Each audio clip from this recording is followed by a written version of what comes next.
పరిశుద్ధుడా ప్రేమ కలిగిన మా తండ్రి నీకు స్తోత్రం చెల్లిస్తున్నాం. కృపా సత్య సంపూర్ణుడవు మహిమ కలిగినటువంటి మా రాజువు నీ నామమును స్తుతించి కనపరిచే గొప్ప భాగ్యమును అనుగ్రహించినందుకై నీకు వేలాది వందనాలు, స్తోత్రాలు, స్తుతులు చెల్లిస్తున్నాను. ఈ దిన వాక్యము ద్వారా మమ్మల్ని దర్శించండి.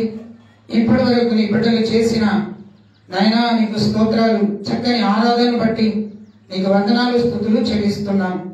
నీ మహిమతో మమ్మల్ని కప్పండి. నీ బలమైనటువంటి రెక్కల చాటున మమ్మల్ని అందరినీ బలపరచుమని ప్రార్థన చేస్తున్నాం.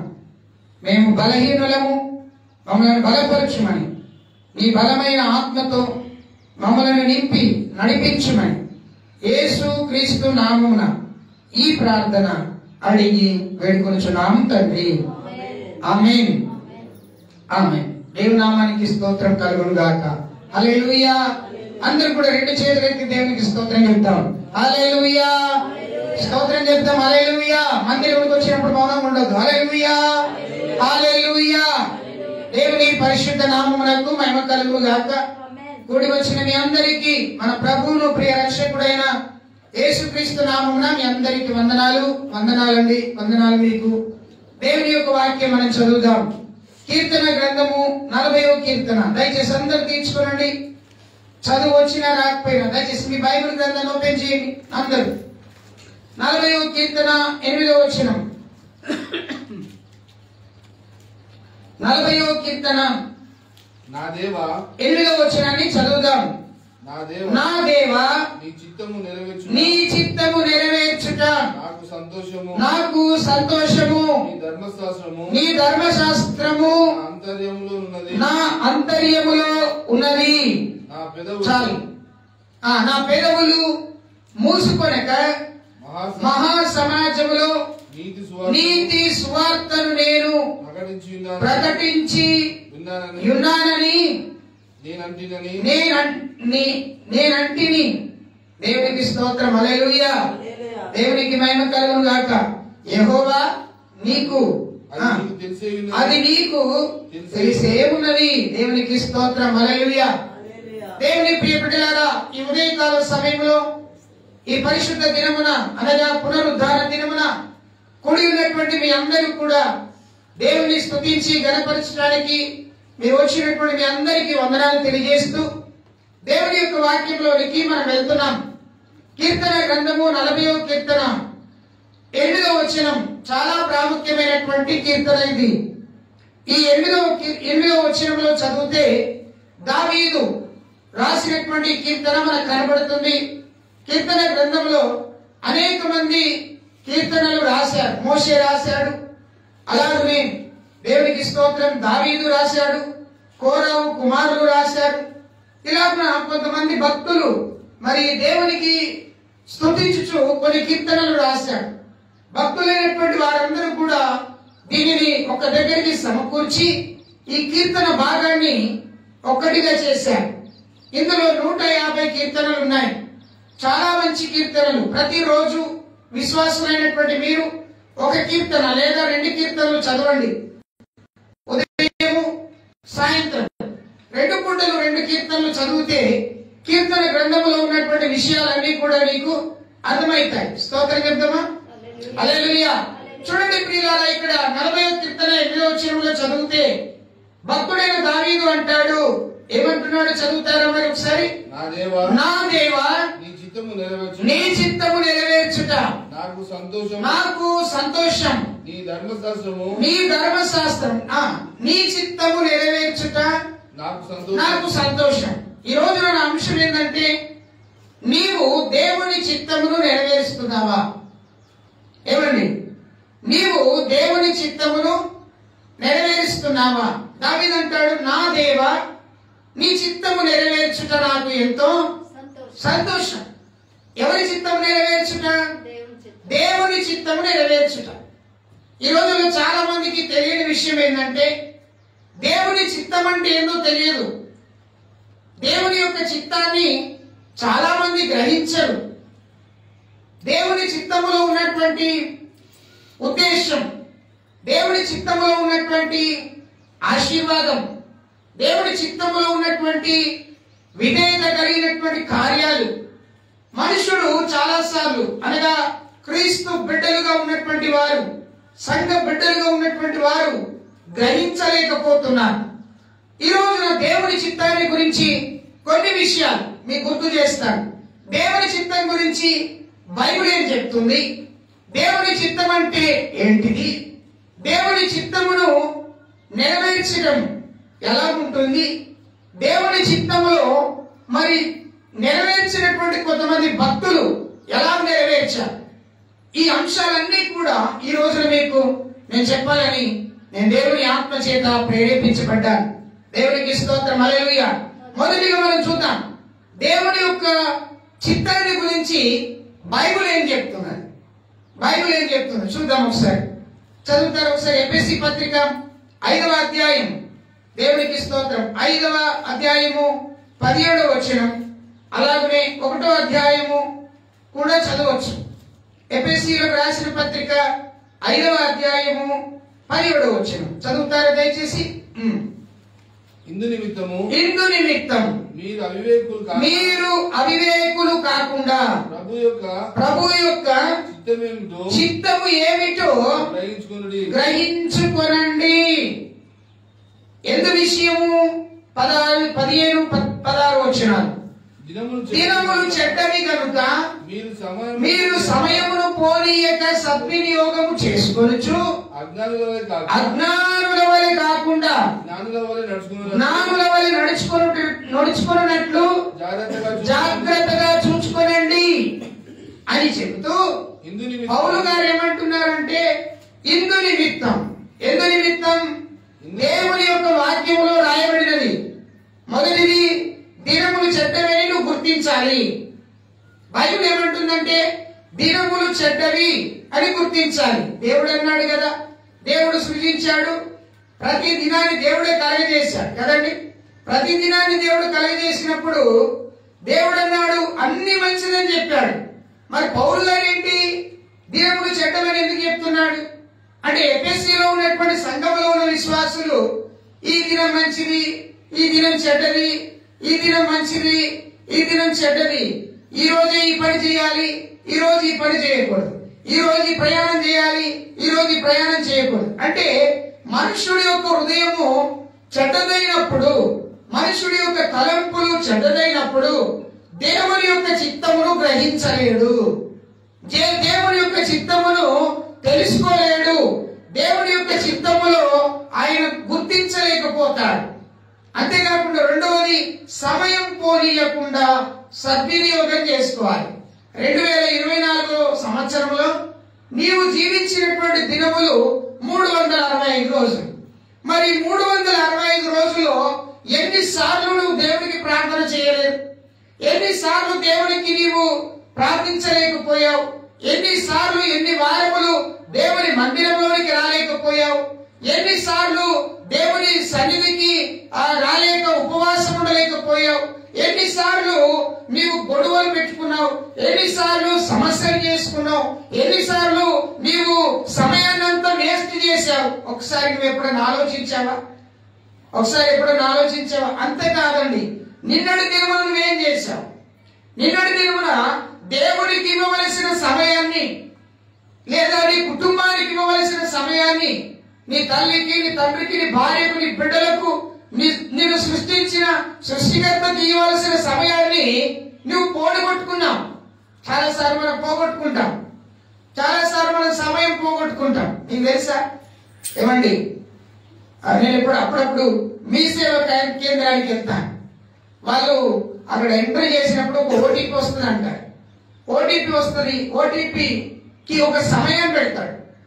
20 సెకండ్లు, 30 సెకండ్లు, 1 నిమిషము పెడతాడు.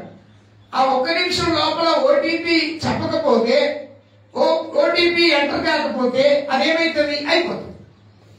ఇక మళ్ళీ కొన్ని రోజులు వెయిట్ చేయాలి, మళ్ళీ దానికోసం వెళ్ళాలి. అలాగున సమయం పోగొట్టుకుంటే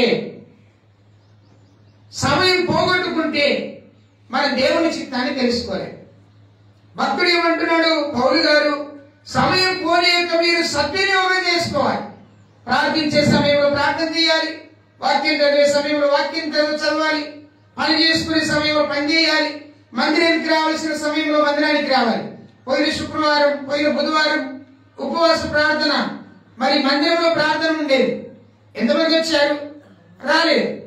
ఎందుకు రాలేదు అంటే మీకు దాని మీద ప్రేమ లేదు, ప్రార్థన మీద పట్టుదల లేదు. ఆది కాలంలో ఉన్నటువంటి భక్తులు, ఆ భక్తులకు కరెంటు లేదు, వారు చీకట్లోనే ప్రార్థన చేశారు. భక్తుడైనటువంటి యోహాను ఏం చేశాడంటే పద్మాసు దీపంలో ఆయన లైట్ బుక్ పెట్టుకున్నాడా? లేదండి. అక్కడ చుట్టూ నీళ్లు ఉన్నాయి, మధ్యలో భూమి ఉంది, అడవిలో ఉన్నాడు. అక్కడ ఏం చేశాడు? ప్రార్థన చేశాడండి. అక్కడ కరెంటు తీగలు లేవు, వైరు తగిలేసుకొని లైట్ పెట్టుకోవాలి. ఆ రోజు అంటారు కొంతమంది, మాకు కరెంటు లేదు కనుక మందిరానికి. ఇప్పుడు గుంటూరు మీరా కరెంటా? అది ఆలోచించాలి. సమయం పోతే, పోయిన బుధవారం పోతే మళ్ళీ బుధవారం వస్తుందేమో, కానీ ఆ తారీఖు రాదు, ఆ సమయం మీకు రాదు. కనుక సద్వినియోగం చేసుకోవాలి. పౌలు గారు చెప్తున్న మాటలు కొన్ని విషయాలు.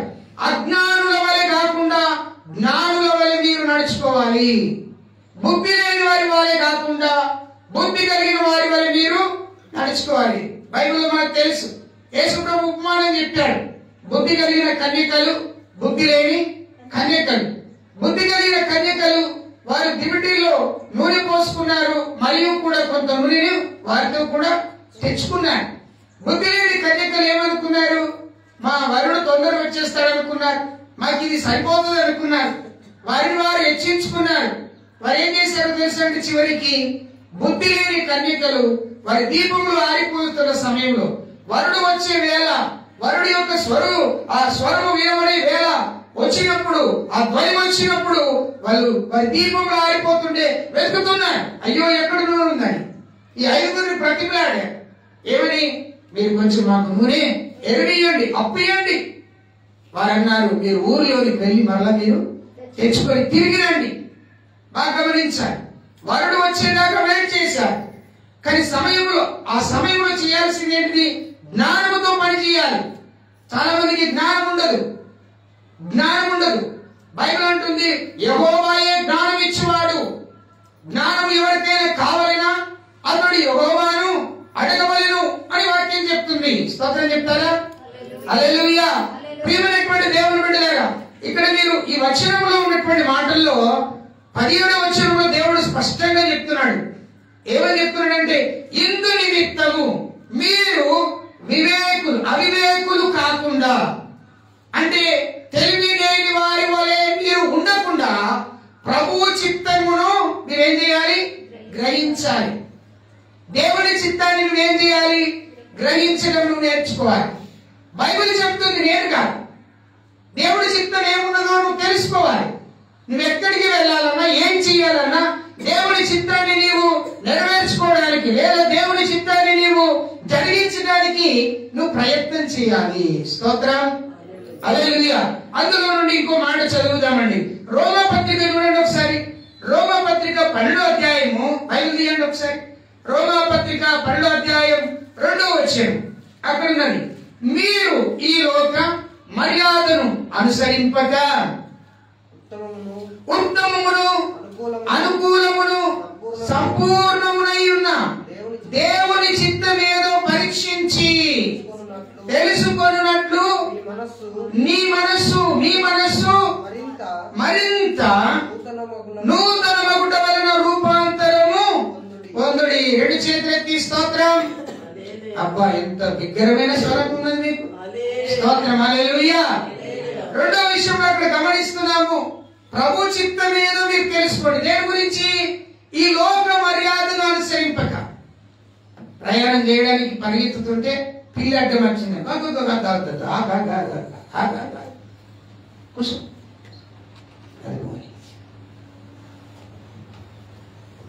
ఏదైనా చక్కటి పని కోసం బయలుదేరుతూ ఉంటే పాపం భర్త చనిపోయినటువంటి స్త్రీ ఎదురుగా వచ్చింది అనుకోండి, ఆపేస్తారు. ఇదేమిటి? ఏ మర్యాద ఇది? ఏ మర్యాద? పలుకుతున్న మనం, వింటున్న మనము కూడా ఈ మర్యాదను అనుసరిస్తున్నాం. ఈ మర్యాదను అనుసరిస్తాను. ఒక పెళ్లి పెట్టుకోవాలన్నా, ఒక శుభకార్యం పెట్టుకోవాలన్నా అమావాస్య ఉందా, పుణ్యం ఉందా, ఏముంది అన్ని ఆలోచిస్తాను. లోక మర్యాదను అనుసరించకుండా దైవ మర్యాదను గ్రహించడానికి దేవుని వాక్యం ఏమంటుందంటే మీరు దేవుని చిత్తమును మీరు తెలుసుకోవాలి. రెండో మాట. మూడో మాట మీరు చదివినట్లయితే అక్కడ చక్కగా ఇంకొక మాట చెప్తాడు చూడండి. యేసు ప్రభువు వారు చెప్పారు మత్తయి సువార్తలో. మరి యేసు ప్రభువు వారు చెప్పారు 26వ అధ్యాయంలో 39వ వచనంలో చదివితే, యేసు ప్రభువుల వారు దుఃఖక్రాంతుడై గెత్సెమని తోటలో ప్రార్థన చేస్తుంటే ఆయన ప్రార్థన చేస్తున్నప్పుడు ఆయన బలిగా అర్పణగా అర్పించవలసినటువంటి తన శరీరాన్ని అర్పించవలసిన సమయం ఆసన్నమైనటువంటి సందర్భంలో యేసు ప్రభు ఇలా ప్రార్థన చేశాడు. కొంత దూరం వెళ్ళాడు, దేవుడికి సాగిలపడ్డాడు. నా తండ్రి సాధ్యమైతే ఈ గిన్నె నా యొక్క నుండి తొలగించు, అయినా నా ఇష్టం వద్దు కానీ నీ చిత్త ప్రకారమే బాగా గమనించాలి. మీకు చెప్పే మాట ఏంటో తెలుసండి. దేవుని విశ్వాసులుగా, దేవుని సంఘములో నాటబడిన, సంఘములో ఉన్న విశ్వాసులుగా, పరిశుద్ధులుగా మీరున్నారు. మిమ్మల్ని బట్టి నేను సంతోషిస్తున్నాను. మీరు ఇచ్చే కానుకలు దశంభాగాలు బట్టి కాదు, మిమ్మల్ని బట్టి నేను సంతోషిస్తున్నాను. ఎందుకు? మీరు రక్షణ పొంది ఉన్నారు కాబట్టి సంతోషిస్తున్నాను. దానితో పాటు మీరేం కలిగి ఉండాలి? దేవుని యొక్క చిత్తమును మీరు తెలుసుకున్న వారే ఉండాలి. బైబిల్ ఏం చెప్తుందో దాన్ని తెలుసుకోవాలి. హల్లెలూయా, స్తోత్రం, హల్లెలూయా. బైబిల్ ఏం చెప్పింది? మొదటిగానేమో దైవ చిత్తమును నీవు పరీక్షించి గ్రహించాలి. రెండవది ఏమని చెప్తుంది? దేవుని చిత్తమును గ్రహించే వారిగా ఉండాలి. మూడవది ఏం చెప్తుంది?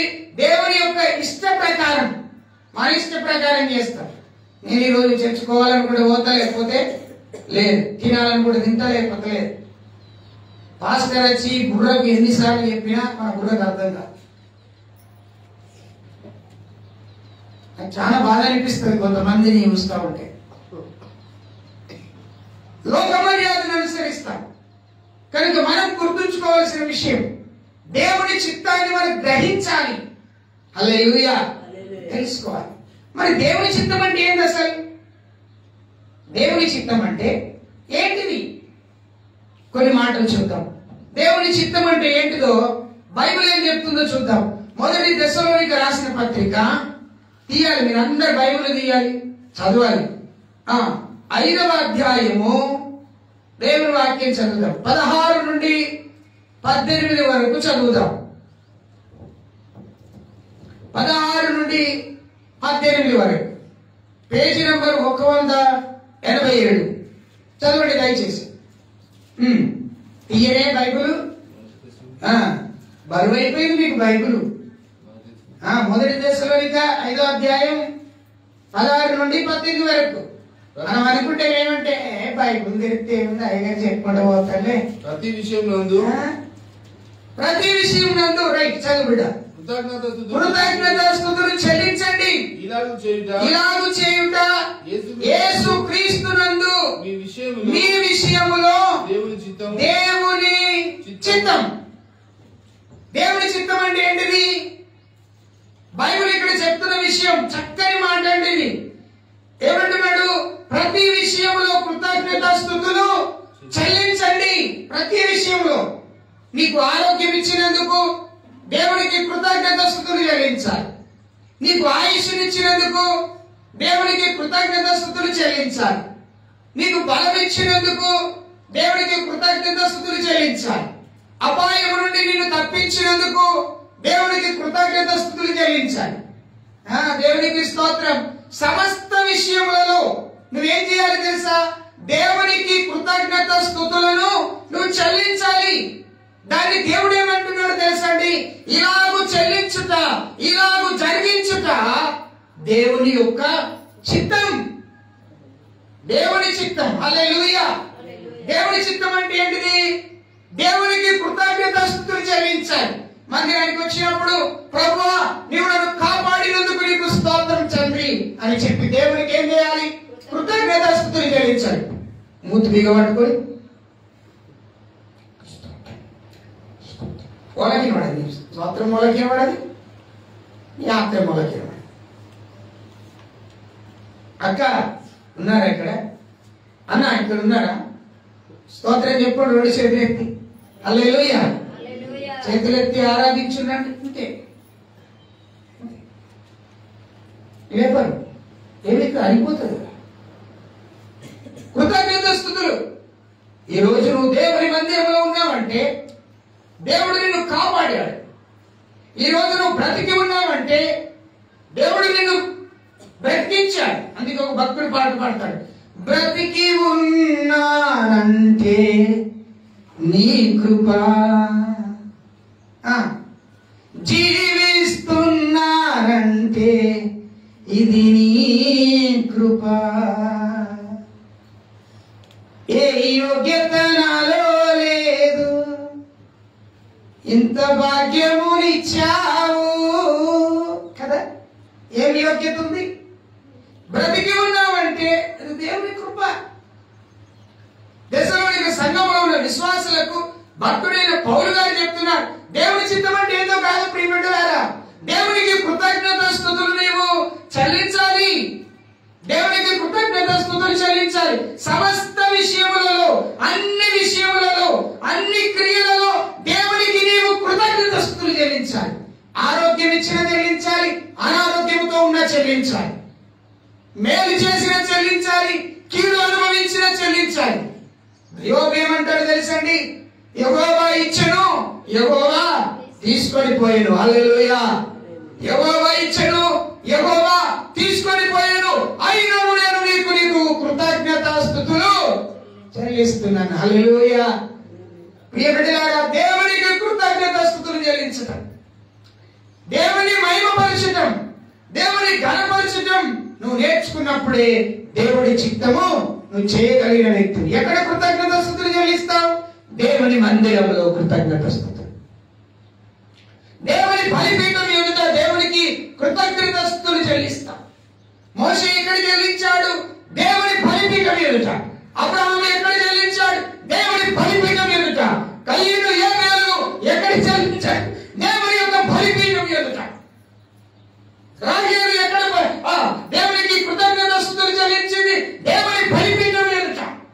ఎస్తేరు ఎక్కడ బలిపీఠం, ఎక్కడ దేవునికి కృతజ్ఞతాస్తుతులు చెల్లించింది? ఆమె ఉన్నటువంటి రాజభవనంలో దేవుని యొక్క సన్నిధిలో తాను ఉపవాసం ఉండి దేవునికి కృతజ్ఞతాస్తుతులు చెల్లించింది. ఆమె రాణి కదా, అందరు నా దగ్గరికి రాణి అని అనుకోలేదు. ఆమెనే వెళ్ళింది అందరి దగ్గరికి. హల్లెలూయా. ఆమెనే వెళ్ళింది. దెబోరా దేవునికి కృతజ్ఞత అంటే బైబిల్ గ్రంథంలో చాలా మంది భక్తురాళ్ళు కూడా దేవునికి కృతజ్ఞతాస్తుతులు చెల్లించారు. కృతజ్ఞతాస్తుతులు చెల్లించారు. దేవుని చిత్తాన్ని వారు గ్రహించారు. దేవుని చిత్తంలో వారు నిలిచి ఉన్నారు. అది దేవుని చిత్తం అని వారు గ్రహించారు. మీరు చూడండి, ఇంకా బైబిల్లో మీరు వాక్యాన్ని శ్రద్ధగా చదివితే దేవుని చిత్తాన్ని గురించి ఇంకొక మాట ఇదే అధ్యాయంలో 4వ అధ్యాయం 3వ వచనం ఒకసారి చదవండి. 3వ వచనం ఒకసారి చదవండి. మీరు పరిశుద్ధులు ఒకటే. మొదటిది దేవుని చిత్తం అంటే ఏంటిది? దేవునికి కృతజ్ఞతాస్తుతులు చెల్లించుట. రెండవది చెప్తున్నాను, మీరు పరిశుద్ధులు ఒకటే అనగా జారత్వమునకు దూరముగా ఉండుటయే దేవుని. అబ్బా అక్క అనలాగా మీరు పరిశుద్ధులగుటయే అనగా మీరు జారత్వమునకు దూరముగా ఉండుటయే దేవుని చిత్తం. దేవుని చిత్తం అంటే ఏమంటున్నాడు ఇక్కడ భక్తుడు తెలుసా? జారత్వమునకు దూరంగా ఉండటం.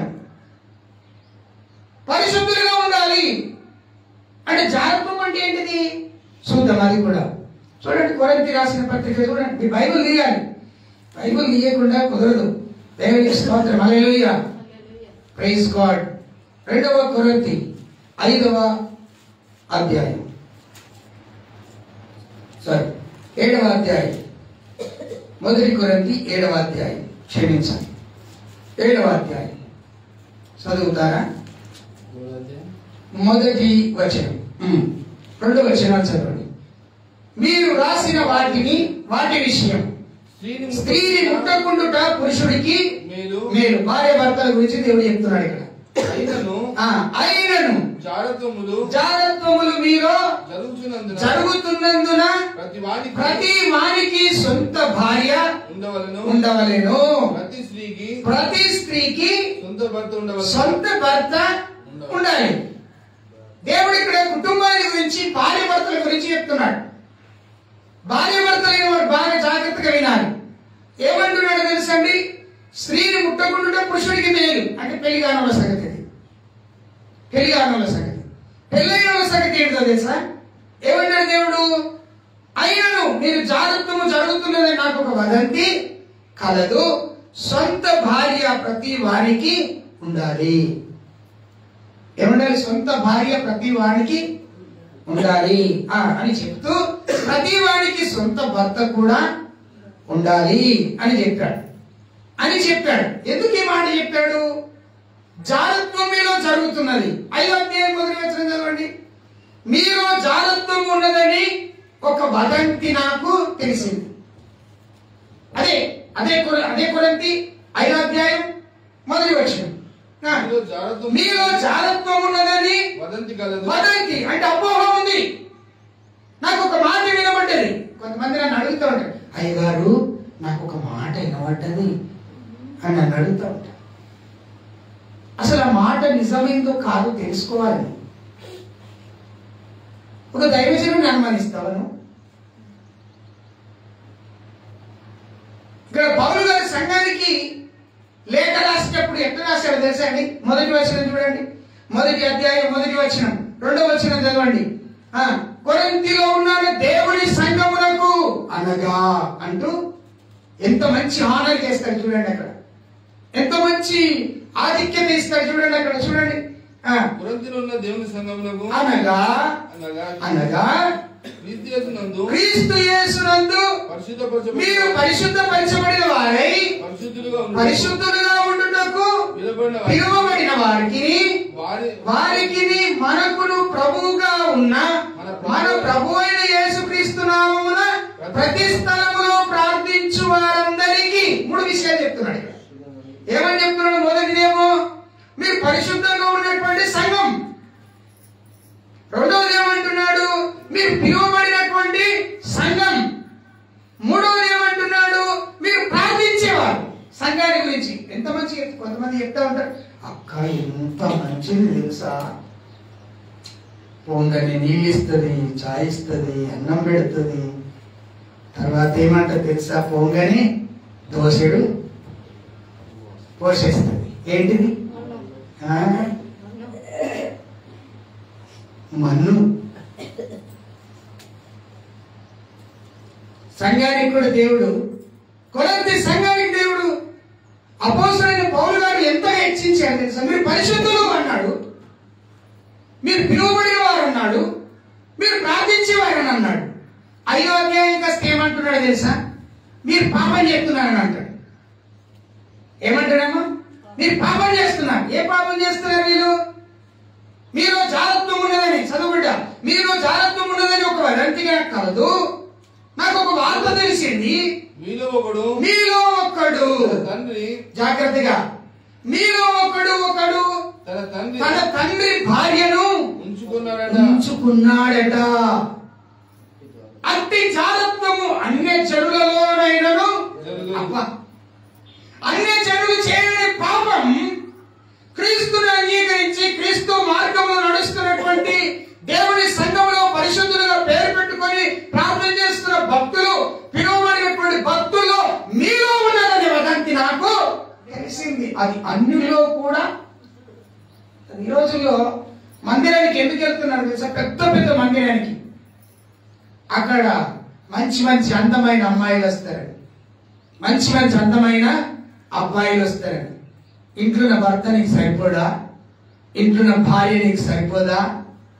నువ్వు ప్రార్థన చేస్తేనే దేవుడు నీకు ఆ భార్యను ఆ భర్తను నీకు ఇచ్చాడు కదా. ఇచ్చాడు. ఇచ్చినప్పుడు అప్పుడు ప్రమాణం చేస్తాం ఏమని? మరణం వరకు నేను నీకు తోడుగా ఉంటాను, ఏది నీకు అడ్డంగా వచ్చినా దాన్ని ప్రక్కన పెట్టి మనం ముందుకు కొనసాగుతామని ప్రమాణం చేస్తాం. నిత్య నమ్మకమునకు, స్థిరమైన ప్రేమకు సూచనగా నేను నీకు సూత్రాన్ని కడుతున్నాను. సూత్రం ఎటుపోతుందో ప్రజలను చూడండి. ఉంగరాన్ని పెడుతున్నాను, ఉంగరం కూడా ఎటుపోతుందో ప్రజలను చూడండి. జాగ్రత్త. వదంతి, ఏ వదంతి? ఒకడు తన తండ్రి భార్యను, అంటే తల్లినే కుమారుడు ఉంచుకున్నాడట. ఇలాంటి పాపము అన్యజనుల్లో కూడా జరగదు, కానీ దేవుని అంగీకరించి పరిశుద్ధులుగా పిలువబడుతున్న వారిలో జరుగుతున్నది. మొదటి అధ్యాయంలో ఏమన్నాడు? మీరు పరిశుద్ధులు అన్నాడు. మొదటి అధ్యాయంలో ఏమన్నాడు? దేవుడు మిమ్మల్ని పిలిచాడని అన్నాడు. మొదటి అధ్యాయం 1-2 వచనాలు ఏమన్నాడు? మీరు ప్రార్థించేవారని అన్నాడు. 5వ అధ్యాయం కట్టి మీరు పాపం చేస్తున్నారు అన్నాడు. 7వ అధ్యాయానికి వస్తే ఏమంటారు తెలుసా? మీరు పెళ్లి చేసుకోకుంటే బాగుండేదని అన్నాడు. పెళ్లి చేసుకున్న వారికి ఏమంటున్నాడు తెలుసా? మీరు ఒక్కటే భర్త ఉండాలి, ఒక్కటే భార్య ఉండాలని. అది దేవుని చిత్తం. సమజ్మే ఆరాయికి హల్లెలూయా అర్థం అవుతుంది, పోతుంది. స్తోత్రం చెప్పు. మరి అంతే అయితే స్తోత్రం హల్లెలూయా. ఈ మాట ఎందుకు చెప్పే నేను? మొదటి దశలోనికే పత్రికలో 4వ అధ్యాయంలో ఏమంటాడు? మీరు జాగ్రత్తమునకు దూరముగా ఉండుటే, అంటే అలాంటి పాపమునకు మీరు దూరంగా ఉన్నప్పుడు మీరు పరిశుద్ధులు. పరిశుద్ధత అనేది మానవుడికి ఎలా వచ్చిందో తెలుసండి? మనం పరిశుద్ధులమా? కాదండి. మన నిలువెల్ల శరీరం అంతా కూడా పాపముతో నింపబడ్డది. ఎలాగో తెలుసా? మన తోటి వ్యక్తికి చేతికి ఉంగరం ఉంటే ఓర్చుకోలేదు. నీ ఏరు ఎప్పుడు చూస్తూనే ఉంటావు. ఆమె చూస్తావు, నీ ఏరుని చూస్తావు, ఆమె చూస్తావు, నీ ఏరుని చూస్తావు, ఆమె చూస్తావు. నీ తోటి స్నేహితుడు మంచి బ్రాస్లెట్ పెట్టుకున్నాడు అనుకోండి, సహోదరుని, ఆ సహోదరుని చూస్తావు, ఈ బ్రాస్లెట్ ని చూస్తావు, నీ ఖాళీ ఉన్న స్థలాన్ని చూస్తావు, ఓర్చుకోలేదు. పరిశుద్ధత ఎలా ఉంటుందో తెలుసా అండి? అపోస్తలుడైన పౌలు ఏమంటాడు తెలుసా? నాకున్నదంతయు కూడా పెంటగా ఎంచితిని, నా సమస్తమును నేను పెంటగా ఎంచుకున్నాను, నాకు నా దేవుడు తప్ప ఇంకొకటి లేదు అని నిర్ణయించుకున్నాను అన్నాడు. ఈ రోజు నువ్వు అలాగున్నావా? ఈ రోజు అలా ఉన్నావా? క్రైస్తవ బిడ్డగా పరిగణించబడుతున్న నేను, ఇక్కడ వాక్యం స్పష్టంగా అంటుంది, పరిశుద్ధులాగుంటాయే, పరిశుద్ధులుగా ఉండుంటాయే. పరిశుద్ధంగా ఉండాలి. నీ మాటలు పరిశుద్ధంగా ఉండాలి, నీ చూపు పరిశుద్ధంగా ఉండాలి, నీ నడక పరిశుద్ధంగా ఉండాలి, నీ పనులు పరిశుద్ధంగా ఉండాలి, నీ శరీరం పరిశుద్ధంగా ఉండాలి, నీ హృదయం పరిశుద్ధంగా ఉండాలి. ఒకడు హృదయంలో పాపము నుంచుకొని దేవుని మందిరమునకు వచ్చి దేవునికి కృతజ్ఞతాస్తుతులు చెల్లిస్తే దేవుడు దాన్ని అంగీకరించడు. ఎక్కడున్నది పాపం? హృదయములో. కీర్తనకారుడు అంటాడు, యవనస్తులారా మీరు మీ హృదయములో పాపమును లక్ష్యము చేసిన ఎడల మీ పరిశుద్ధతను మీరు కోల్పోతారు. మొదటిగా ఏంటిది? కృతజ్ఞతాస్తుతులు. ప్రతి విషయంలో కృతజ్ఞతాస్తుతులు చెల్లించడం దేవుని చిత్తం. రెండో విషయం ఏంటో తెలుసా? నువ్వు జాగ్రత్తమునకు దూరముగా ఉండి నువ్వు పరిశుద్ధులుగా ఉండుటకు నువ్వు పిలువబడ్డావు. ప్రైజ్ ది లార్డ్, హల్లెలూయా. ఎక్కడుందండి పరిశుద్ధత? మందిరంలోనే పరిశుద్ధత. బయటికి దాటియాలి, నోటి నిండా కూతున్నాయి చెడ్డ మాటలు. నేను ప్రజలు గమనిస్తున్నారు తెలుసా? నేను ప్రజలు గుర్తిస్తున్నారు తెలుసా? నేను ప్రజలు, దేవుని అంగీకరించిన ప్రజలు ఏం ఆలోచిస్తారు తెలుసా? నీ గురించి, నీ గురించి, నీ గురించి, నీ గురించి, నీ గురించి. పలానా అక్క మందిరం ఎంత బాగుంటుంది, బయటకు వస్తే ఇంత భయంకరంగా ఉంటుందా? నీ ప్రవర్తనను బట్టి వారు బాధపడుతున్నారు. యేసు ప్రభు గొప్ప దేవుడు అంటారు, కానీ నీ ప్రవర్తన బట్టి వారు బాధపడతారు.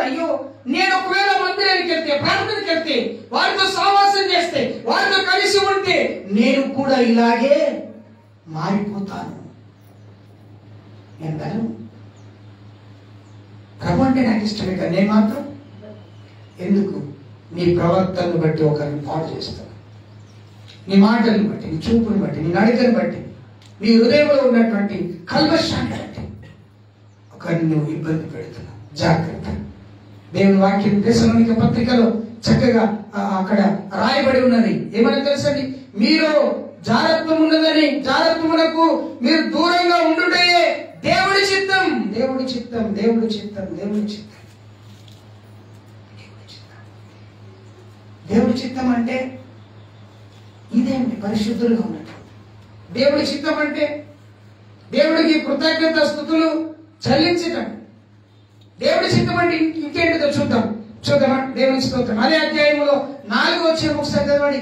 ప్రతివాడు, మీలో ప్రతివాడును దేవుణ్ణి ఎరుగని అన్యజనుల వలె కామాభిలాషి యందు కాక పరిశుద్ధత యందును ఘనత యందును తన తన ఘటమును ఎట్లు కాపాడుకొనవలెనో అది ఎరిగి ఉండుటయే దేవుని చిత్తం. స్తోత్రం. హల్లెలూయా. దేవుని చిత్తం అంటే ఏంటో తెలుసండి? ఇంకా తన తన ఘటమును కాపాడుకొని ఉండటం అంటే నీ విలువను, నీ పరిస్థితిని, నీ పరిశుద్ధతను నువ్వు కాపాడుకొని ఉండటం. అన్యజనులు ఎలా ఉంటారట? కామాభిలాషి యందు అంటే పాపము చేయుటకు ఎక్కువగా వారు ఏం చేస్తారు? ఎక్కువగా ప్రాధాన్యత ఇస్తారు. అబద్ధమాడుటకు, దొంగతనము చేయుటకు, ఇంకా రకరకాలైన పనులు చేయటానికి, దేవుడికి హేయమైన పనులు చేయటానికి వారు ఇంట్రెస్ట్ చూపిస్తూ ఉంటారు. అలాగున వారి వలె ఉండక నువ్వు పరిశుద్ధతలో ఉంటూ నీకు ఇవ్వబడినటువంటి ఘనత, దేవుడు నీకు ఒక ఘనత ఇచ్చాడు తెలుసా? ఏం ఘనత ఇచ్చాడు తెలుసా అండి? నువ్వు బైబిల్ పట్టుకొని వెళ్తా ఉంటే మీరు దేవుని బిడ్డలు అంటారు. ఏమంటారు? అక్క అక్క స్తోత్రం చెప్పక్క, అన్న స్తోత్రం చెప్పు, ఒకసారి స్తోత్రం చెప్పు. హల్లెలూయా. నువ్వు బైబిల్ పట్టుకొని పోతుంటే నేనేమంటారు? ఇట్లా బైబిల్ పట్టుకొని ఇలా నడుచుకుంటూ వెళ్ళిపోతా ఉంటే ఏమంటారు? ఈ అన్న దేవుని బిడ్డ. ఈ బైబిల్ లేకుండా నువ్వు పోతుంది ఒక సీదా పట్టుకొని పోతుంటే నేను ఏమంటారు? ఏమంటారు?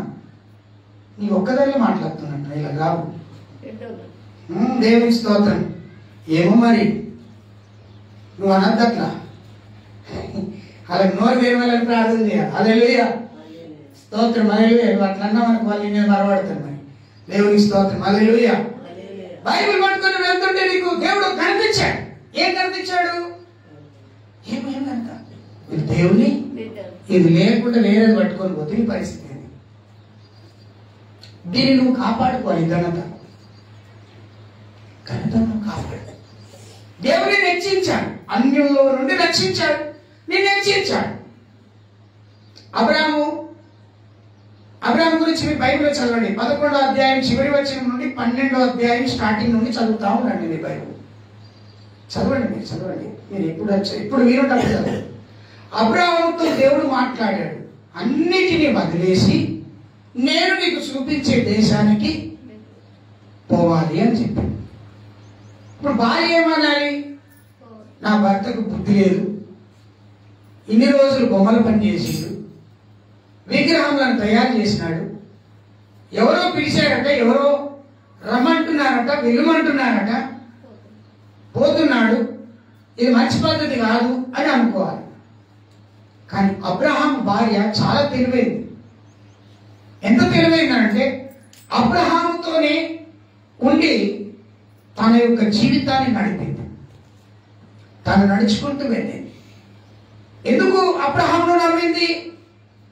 అబ్రహాము మీద విశ్వాసం వచ్చింది. అబ్రహామును పిలిచిన దేవుడు సత్యవంతుడనే సంగతి శారాకు తెలియదు, కానీ అబ్రహాముకు తెలుసు. అబ్రహాముకు తెలుసు కనుక అబ్రహామును వెంబడించింది. ఎప్పుడు అబ్రహామును వెంబడించిందో, ఆ వెంబడించినటువంటి ఆ విశ్వాసం ఆమె నడిచిందో 13వ అధ్యాయం వరకు కూడా ఆమెకు అర్థం కాలేదు. 13వ అధ్యాయంలోనికి రాగానే దేవుడు అబ్రహామును ఆశీర్వదించాడు. అన్ని వదిలిపెట్టాడు, అన్ని విడిచిపెట్టాడు. పెట్టాడు, అన్నిటిని ప్రక్కన పెట్టేశాడు, ప్రభు చూపించే దేశానికి వెళ్ళాడు. ప్రభువుని వెంబడించాడు, భార్య కూడా ప్రభువుని వెంబడించి. సేమ్ ఇంకొక సిచ్యువేషన్, లోతు దేవుని వెంబడించాడు, దేవుడు చెప్పినట్టు నడుచుకున్నాడు. దేవుడు అన్నాడు, దేవుడు దూతలను పంపి ఈ ప్రజలు చేసిన పాపాన్ని బట్టి ఈ సొదొమ గొమొర్ర పట్టణాన్ని నేను నశింపజేయబోతున్నాను, అగ్నితో కాల్చివేయబోతున్నాను. నీవు నీ కుమార్తెలు, నీ భార్య, నీ కాబోయే అల్లులను తీసుకొని నేను నీకు చూపించే ఆ ప్రదేశానికి వెళ్ళన్నాడు. సేమ్ సిచ్యువేషన్ మీరు బాగా గమనించారు. ఇక్కడ అబ్రహామును వెంబడించిన శారా, అక్కడ లోతును వెంబడించిన లోతు కుటుంబం. అబ్రహామును వెంబడించినటువంటి శారా విశ్వాసంతో వెంబడించింది. 11వ అధ్యాయం 14వ అధ్యాయం రాగానే దేవుడు ఆశీర్వదించాడు. హల్లెలూయా చెప్పండి మీరందరూ, హల్లెలూయా. దేవుడు ఆశీర్వదించాడు. ఎందుకు? ఆమె ఘనతను కాపాడుకున్నది. ఒకవేళ నా భర్తను కాదంటే, నేను ఇక్కడే ఉంటే నా పరిస్థితి ఏంటి? అంటే తన భర్త తనకిచ్చిన ఘనతను కాపాడుకుంది. ఒకటి. లోతు గురించి మనం ఆలోచిస్తే, లోతుకు దేవుడు ఏమన్నాడు? మీరు దేశాన్ని పట్టణాన్ని విడిచి వెళ్ళండి, అగ్ని గంధకముల చేత నేను దీన్ని నాశనం చేయబోతాను. లోతు దగ్గరికి దేవదూతలు ఎందుకు వచ్చారు? లోతు నివసించిన సొదొమ గొమొర్ర పట్టణం ఏమైంది? పాపంతో నిండింది. అక్కడ వారి వరుసలు లేవండి, లేవు. జాగ్రత్త అక్కడ జరుగుతుంది, భయంకరమైన పాపం అక్కడ జరుగుతుంది, దేవునికి విరోధమైన పాపం జరుగుతుంది. ఆ పాపము నుండి, ఆ పాపంలో ఉన్నటువంటి ఒక నీతిమంతుడి కుటుంబాన్ని దేవుడు విడిపించాలని ఆశపడ్డాడు. స్తోత్రం. ఆశపడ్డాడు. అందుకే దేవుడు తన దూతలను పంపినప్పుడు ఆ దూతలతో కూడా పాపము చేయటానికి సిద్ధపడిన సొదొమ గొమొర్ర ప్రజలు అంత నీచు. దేవుడు చెప్పాడు, లోతు వెనక్కి తిరిగి చూడొద్దని చెప్పాడు దేవుడు. లోతు కుమారులు, లోతు భార్య అందరూ నడిచి వెళ్తున్నారు. ఇప్పుడు లోతు అక్కడ అబ్రాహాముతో దేవుడు చెప్పాడు, శారా అక్కడ లేదు. అబ్రాహాముతో దేవుడు చెప్తే శారా విశ్వసించింది. శారా తన ఘనతను కాపాడుతుంది. Hallelujah. It's clear. Hallelujah. Clear. హల్లెలూయా.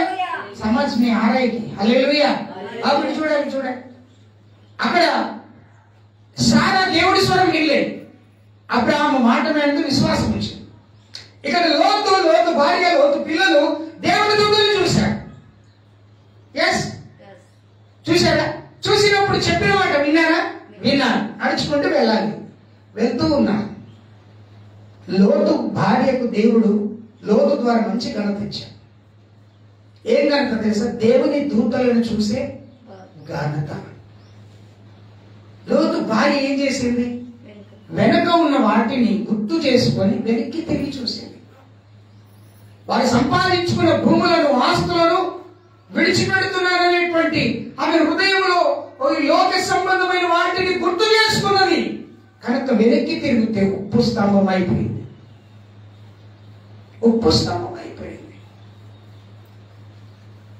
లోతు నా భార్య నన్ను వెంబడించడం లేదు అని వెనక్కి తిరిగి బాగా, ఇట్స్ క్లియర్. మీరు మంచిగా వినాలి. దేవుని చిత్తానికి లోతు లోబడ్డాడు, లోతు భార్య లోబడలే. దేవుని మాటకు లోతు లోబడ్డాడు, పిల్లలు లోబడ్డారు. కానీ భార్య జాగ్రత్త, నీ మాటకు, నీవు దేవుని మాటకు లోబడాలి. ఇక్కడ ఏమంటున్నాడు తెలుసా? 4వ వచనంలో నీ ఘటాన్ని నువ్వు కాపాడుకోవాలి. ఏం ఘటం? ఏమి ఘటం అది? నీ ఘటాన్ని, నీకున్న ఘనతను కాపాడుకోవాలండి. సంఘంలో నీకు అవకాశం ఉంది, ప్రార్థించే అవకాశం, పాట పాడే అవకాశం, ఆరాధించే అవకాశం, దేవుని వాక్యం చదివే అవకాశం, దేవుని సంఘంలో విజ్ఞాపన చేసే అవకాశం, దేవుని సంఘంలో ఉపవాసం ఉండి ప్రార్థన చేసే అవకాశం నీకుంది. ఆ ఘట్టాన్ని నువ్వేం చేయాలి? కాపాడుకోవాలి. మేము ఎవరి గురించి చెప్పట్లేదు సుమా, మీరెవరి గురించి ఆలోచించకండి, ఇక్కడనే ఉండండి, వాక్యంలోనే ఉండండి. తన ఘట్టమును కాపాడుకొని ఉండుట, దానిని ఎరిగి ఉండుటయే దేవుని చిత్తం. దేవుడు అన్నాడు ఇర్మియాతో, ఇర్మియా, యెహోవానైన నేను నీకు ఇలాగ సెలవిస్తున్నాను, ఏమి నీచములో ఏమి ఘనములో నీవు గుర్తుపట్టు. నీవు దేవుని పెట్టావు కదా, ఏది మంచిదో ఏది చెడ్డదో నువ్వు గుర్తుపట్టలేవా? ఏమండి, ఏది మంచిదో ఏది చెడ్డదో నువ్వు గుర్తుపట్టలేవా? ఏది పరిశుద్ధతనో ఏది అపవిత్రమైనదో నువ్వు గుర్తుపట్టలేవా? ఏది పాపమో ఏది పరిశుద్ధతనో నువ్వు గ్రహించలేవా? అంత తెలియని పరిస్థితుల్లో ఒకవేళ ఉంటే దేవుడు ఈ రోజున జ్ఞాపకం చేస్తున్నాడు. ప్రతి విషయంలో కృతజ్ఞతాస్తుతులు చెల్లించడం దేవుని చిత్తం. రెండవది, జారత్వమునకు పాపమునకు దూరంగా ఉండటం దేవుని చిత్తం, పరిశుద్ధంగా ఉండటం దేవుని చిత్తం. మూడవది, నీది ఘటమును కాపాడుకొనుట దేవుని చిత్తం. దేవుని చిత్తం అంటే ఇదే. దేవుని చిత్తం అంటే ఇంకేదో కాదు. దేవుని చిత్తం అంటే ఇది. అక్కడ చక్కగా ఉంటుందండి ఆ మాట చదువుతున్నప్పుడు దేవుని యొక్క వాక్యం నాకు ఇలా జ్ఞాపకం చేస్తూ ఉంటారు. మాట, నువ్వు ఎరిగి ఉండుటే దేవుని చిత్తం. మరి దేవుని చిత్తం తెలుసుకున్న వాడు ఏం చేస్తాడు? ఏం చేస్తాడు తెలుసా? దేవుని ఆజ్ఞకు లోబడతాడండి. ఏమంటే దేవుని ఆజ్ఞకు లోబడతాడు. అబ్రహాము దేవుని ఆజ్ఞకు లోబడ్డాడు. బైబిల్ అంటుంది, ఆజ్ఞ అతిక్రమమే పాపం. దేవుని ఆజ్ఞను అతిక్రమించిన వాడు పాపం చేసిన వాడితో సమానం. మరి ఆజ్ఞను అతిక్రమించకుండా ఉండాలంటే ఆజ్ఞకు ఏం కావాలి? లోబడాలి. అబ్రహాము దేవుడు ఇచ్చినటువంటి ఆజ్ఞకు లోబడ్డాడు. విడిచిపెట్టాడంతే. కుమారుని బలి ఇవ్వమంటే ఇచ్చేశాడంతే. నేను వెళ్ళమనే స్థలానికి నువ్వు వెళ్ళాలంటే వెళ్ళాడంతే. ఆజ్ఞకు లోబడ్డాడు. బైబిల్ వెళ్ళిపోతున్నారు. దానియేలు ఆజ్ఞకు లోబడ్డాడు. శత్రుకు మేషకు అబేద్నెగోలు దేవుని ఆజ్ఞకు లోబడ్డాడు. హల్లెలూయా. దేవుని ఆజ్ఞకు లోబడ్డాడు. దేవుడు నీకు సెలవిచ్చిన మాటను నువ్వు దాన్ని అంగీకరించాలి. హల్లెలూయా. Thank you Jesus. హల్లెలూయా. దేవుని బిడ్డలారా, అబ్రాహాము దగ్గర ఉన్న ఎలియాజరు అబ్రాహాము మాటకు లోబడ్డాడండి. అబ్రాహాము దగ్గర ఉన్నటువంటి కుమారుడు దేవుని మాటకు లోబడ్డాడు. అవ్వ దేవుని మాటకు లోబడ్డదా? లోబట్టలేదు. పాపం చేసింది. ఏదైనా తోట నుండి బయటికి వెళ్ళగొట్టబడి. జాగ్రత్తగా, నువ్వు ఆజ్ఞను అతిక్రమిస్తే నువ్వు పాపం చేస్తావు. పాపము నిన్ను ఏం చేస్తుందో తెలుసా? దేవుని మహిమకు నిన్ను దూరం చేస్తుంది. దేవుని ప్రసన్నతకు నిన్ను దూరం చేస్తుంది. ఆ పాపము నిన్ను పరిపక్వమైపోయి నీ కుటుంబము నీ జీవితంలోకి వచ్చి నిన్ను చెదరగొట్టేసి ఆ పాపము నిన్ను మరణానికి అప్పగిస్తుంది. పాపం వలన వచ్చే జీతం మరణం. దేవుని చిత్తము తెలుసుకున్న నీవు దేవుని ఆజ్ఞకు లోబడు. దేవుడు నీకేం చెప్తాడో అది చెయ్యి. దేవుడు నీకేమి చెప్తాడో అది నీ దాసుడితో పంచుకో. ఆయన ప్రార్థన చేసి నీకు చెప్తాడు. దేవుని ఆజ్ఞను సంపూర్ణంగా నువ్వు నెరవేర్చాలా. ఏమంటే దేవుని ఆజ్ఞ వినడమే కాదండి, ఆ ఆజ్ఞను నువ్వు ఏం చేయాలి? సంపూర్ణంగా నువ్వు నెరవేర్చాలండి. సంపూర్ణంగా నెరవేర్చాలి. హెబ్రీ పత్రికలో ఒక మాట ఉంటుందండి. హెబ్రీ పత్రికలో యేసు ప్రభువుని గురించి అక్కడ ఒక చక్కని మాట ఉంటుంది. 6వ అధ్యాయం అనుకుంటానండి. 6వ అధ్యాయమేనా? 6వ అధ్యాయమే 15వ వచనం. అక్కడ చక్కని మాట ఉంటుంది. ఈ మాట చెప్పి నేను ముగించడానికి ప్రయత్నం చేస్తాను. 6వ అధ్యాయము 15వ వచనం. అబ్రాహాము గురించి అక్కడ రాయబడి ఉంటుంది. ఆ మాట నమ్మి ఏ మాట నమ్మాడు? 14వ వచనం. తన తోడు అని ప్రమాణము చేసి నిశ్చయముగా నేను నిన్ను ఆశీర్వదింతును, నిశ్చయముగా నిన్ను విస్తరింపజేతును అని చెప్పాడు. ఎవరు చెప్పారు? దేవుడు చెప్పాడు. దేవుడు చెప్పినటువంటి ఆ మాటను ఏం చేశాడట? నమ్మాడు. ఆ మాటను నమ్మి అతడు ఓర్పుతో సహించి ఆ వాగ్దాన ఫలము పొందెను. అంటే అంటే దేవుడు నీకు ఇచ్చినటువంటి వాగ్దానం, మనం తీసుకుంటాం కదా వాగ్దానం. ఈ వాగ్దానం కాదు, ఇది సంవత్సరానికి ఒకసారి తీసుకునే వాగ్దానం, ఇది సంవత్సరానికి ఒకసారి తీసుకునేటువంటి వాగ్దానం కదండి. ప్రతి సంవత్సరం ఒక్కొక్క వాగ్దానం తీసుకుంటాం. ఈ వాగ్దానం చేతి పట్టుకొని ప్రతిరోజు ప్రార్థన చేస్తాం. ఇట్స్ గుడ్, చాలా మంచిది. కానీ ఈ వాగ్దానము కంటే ముందు నువ్వు రక్షింపబడినప్పుడు దేవుడు నీకు వాగ్దానం చేశాడు చూడు, దాన్ని నువ్వు నమ్మాలి, దాన్ని పట్టుకోవాలి. దాన్ని పట్టుకొని ఏం చేయాలి తెలుసా? అది సంపూర్ణంగా దేవుడు నెరవేర్చే వరకు నువ్వు నడుచుకుంటేనే అది దేవుడి చిత్తం. దేవుని ఆజ్ఞకు లోబడితే అది దేవుని చిత్తం. దేవుడి చిత్తము తెలుసుకున్నవాడు ఆజ్ఞకు లోబడతాడు. దేవుడి చిత్తం తెలుసుకున్నటువంటి వాడు ఆ ఆజ్ఞను లేదా దేవుడు ఇచ్చినటువంటి ఆ మాటను సంపూర్ణం చేస్తాడు. దేవుడు చెప్పినటువంటి ఆజ్ఞకు లోబడిన వాడు, సంపూర్ణంగా చేసిన వాడు సంతోషంగా జీవిస్తాడు. సంతోషంగా జీవిస్తాడు. సంతోషంగా జీవిస్తాడు. నిజం చెప్తున్నా నేను, బాగా గమనించాలి. దేవుని యొక్క ఆజ్ఞను మితిమీరిన వ్యక్తి గెహాజీ కదండి. గెహాజీ దైవజనుడికి మాయమాటలు చెప్పేశాడు. దైవజనుడు అన్నాడు, నువ్వు వెళ్ళినప్పుడు నా ఆత్మ నీతోని రాలేదా, నా మనసు నీతో రాలేదా అని అన్నాడు. నయమాను ఏం పోగొట్టుకున్నాడో అది నీకు వచ్చును కాక అన్నాడు. తనకు తన సంతతికి తరతరముల వరకు అది ఇప్పటికీ కొనసాగుతూనే ఉన్నాను. ఎందుకు? ఆజ్ఞకు లోబడలందుకు, అబద్ధమాడినందుకు.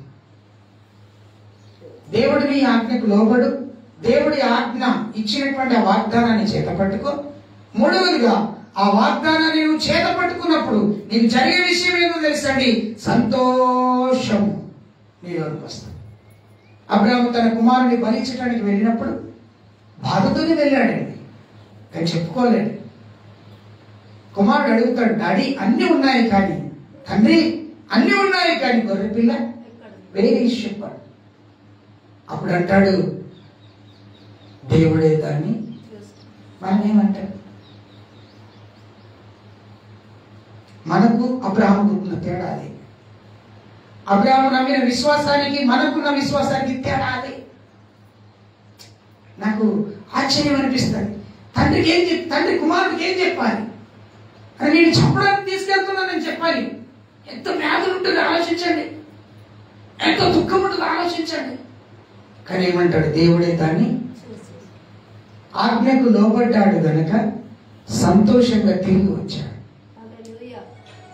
కుమారుడికి బదులుగా గొర్రె పిల్లను దేవుడు అక్కడ ఉంచాడు, పొట్టేళ్ళు అక్కడ ఉంచాడు, కొమ్మలు తిరిగే పొట్టేళ్ళు అక్కడ ఉంచి దాన్ని వధించి దేవుడికి బలిగా అర్పణగా అర్పించేసి తిరిగి తన కుమారుడిని పట్టుకొని ఎక్కేటప్పుడు ఎంతో బాధతో, దుఃఖంతో, వేదనతో, కన్నీటితో పైకెత్తాడు. అన్ని చేసేటప్పుడు దుఃఖంతోనే చేశాడు. ఎందుకు? ఆజ్ఞ. That is God commandment. అది ఆజ్ఞ, దేవుడు ఒప్పందమని నెరవేర్చాడు. తిరిగి వచ్చేటప్పుడు తన కొడుకు చేత పట్టుకొని సంతోషంతో కిందికి, నువ్వు ఆజ్ఞకు లోబడితే నీకు సంతోషం, అది దేవుడి చిత్తం. నువ్వు ఆజ్ఞకు లోబడితే ఆనందం నీకు. ఆజ్ఞకు నువ్వు లోబడితే నీ కుటుంబంలో గొప్ప విశ్వాసం నీలోకి వస్తుంది.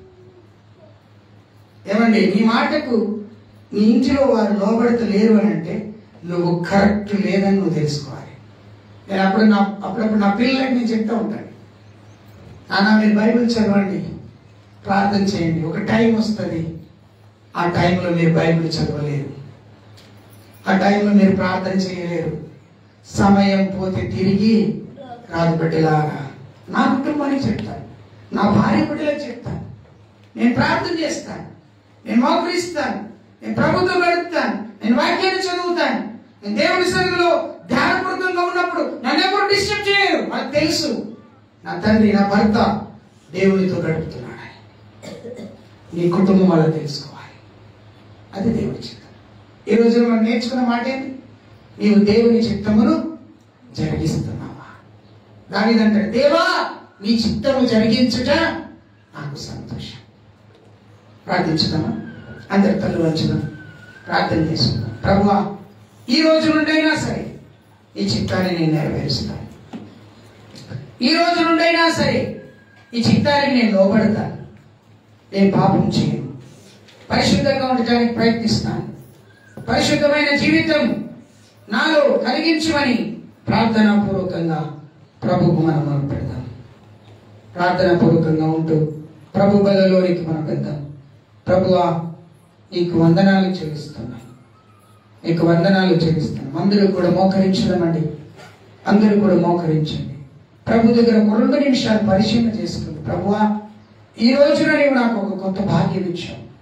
నేను నిజంగా దేవుడి చిత్తములో నెరవేరుస్తున్నానా అనేటువంటి విషయాన్ని నీ దాసుల ద్వారా నాకు బయలుపరిచావు. నేను దేవుడి చిత్తంలో ఉన్నానో లేదో అనే విషయాన్ని నీవు నాకు బయలుపరిచావు. దేవుని చిత్తం అంటే పరిశుద్ధంగా జీవించటం. దేవుని చిత్తం అంటే పాపమునకు దూరంగా ఉండటం. దేవుని చిత్తం అంటే దేవునికి లోబడటం. దేవుని చిత్తం అంటే దేవుని ఆజ్ఞను నెరవేర్చటం. దేవుని చిత్తం అంటే ఏంటిదో ఈ రోజున నాయన నా ఘనతను నేను ఎలా కాపాడుకోవాలి, నా ఆత్మీయతను ఎలా కాపాడుకోవాలనే విషయాలను నీవు నాకు ఈ రోజున బయలుపరిచేందుకు నీకు వందనాలు అని ప్రార్థన చేద్దాం.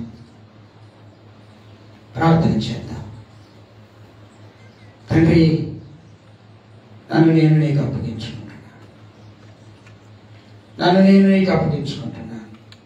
ప్రభు బలలో